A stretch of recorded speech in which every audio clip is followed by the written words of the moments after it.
Čau, sem Maša Plaznik in danes na Dnevu za učenje odgovarjam na vprašanje, kaj to pomeni, da vsaka izbira kreira.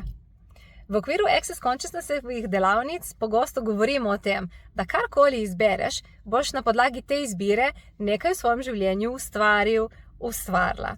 Dejansko, ali v neki situaciji izbereš, da ne narediš nič, ali da izbereš, da narediš, to, ali da izbereš, da narediš nekaj drugega, vedno se bo na podlagi tvoje izbire nekaj posledično zgodilo. In bolje je, da izbereš nekaj, karkoli, kot da pustiš, da se stvari zgodijo same od sebe. Ker potem izločiš možnost, ki jo imaš v situaciji, da lahko vplivaš, da se nekaj spremeni, da se nekaj odpre, da je nekaj drugače, zato ker si bil voljan, bila voljna, da si nekaj izbrala.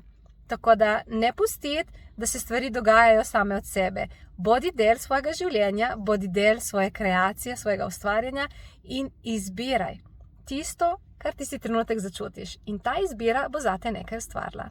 Upam, da ti to pomaga.